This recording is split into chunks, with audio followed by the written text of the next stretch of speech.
24 Kasım Öğretmenler Günü bütün öğretmenlerimize hayırlı olsun. Onların bu gününü kutluyorum, onları tebrik ediyorum. Kendilerine sıhhat, afiyet ve başarılar diliyorum. Ahirete göç etmiş olan öğretmenlerimize de Allah'tan rahmet diliyorum. Öğretmenlerin sadece bir günde hatırlanmış olması elbette doğru davranış değildir. Şüphesiz ki toplumun inşacısı olan öğretmenlerin sadece bir gün ile anılmaları elbette icra ettikleri meslek itibariyle örtüşmemektedir. Zira geleceğimizi inşa eden öğretmenlerimizi, çocuklarımızı yetiştiren öğretmenlerimizin sadece bir gün değil, gerçekten her zaman hatırlanması ve gereken değerin verilmesi gerektiğini düşünüyoruz.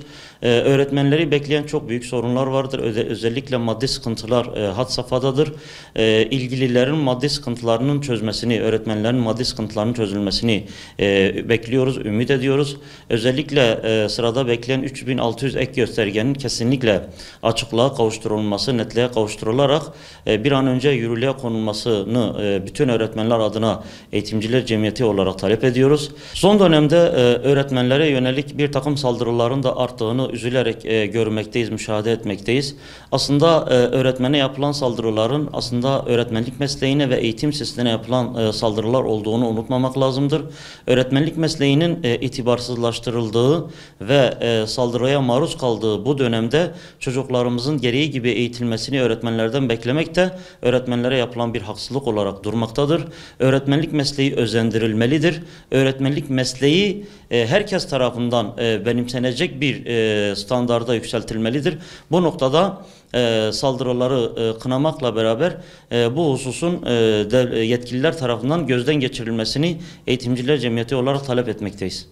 Tabii ki öğretmenlerimizin yetiştirilme sürecinde bir takım problemlerin olduğunu da biz biliyoruz. Öğretmenlik bir peygamberlik mesleğidir.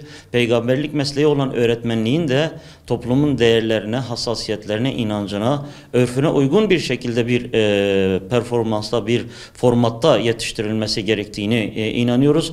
Ancak son dönemlerde meydana gelen kimi icraatlar öğretmenlik mesleğinin vizyonsuz, amaçsız bir şekilde icra edildiğini de üzülerek görmekteyiz. Sistemin düzeltilmesi, toplumun hassasiyetleri doğrultusunda öğretmenlik mesleğinin yeniden programlandırılması ve öğretmen yetiştirilmesinin bu şekilde yeniden hedeflenmesi gerekmektedir. Zira toplumu inşa eden öğretmenlerin toplumun özlemleri, hassasiyetleri doğrultusunda bir vizyon ile yetiştirilmeleri, eğitilmeleri gerekmektedir. İcraatları da bu hassasiyet doğrultusunda ortaya çıksın. Aksi takdirde kimi yerlerde ortaya çıkan resimlere secde ettirme görüntüleri ve bunların öğretmen eliyle yaptırılmış olması gerçekten çok hazin bir tablo olarak karşımıza çıkmaktadır. Öğretmen yetiştirme programlarının gözden geçirilmesi elzemdir. 24 Kasım Öğretmenler Günü dolayısıyla öğretmenlerimizin bu gününü tekrar tebrik ederken onların toplumun hassasiyetleri, inancı doğrultusunda yeniden eğitilmeleri gerektiğini düşünüyoruz. Eğitimciler Cemiyeti olarak biz bu talebi dile getiriyoruz. Bütün yetkilileri bu talebi dikkate almaya ve bu doğrultuda yeniden programlar hazırlamaya, öğretmenlerimizi toplumumuzun istekleri doğrultusunda eğitmeye ve çocuklarımızı da öğretmenlerimizin eliyle dinimiz, inancımız hassasiyeti doğrultusunda yeniden yetiştirmeye davet ediyoruz.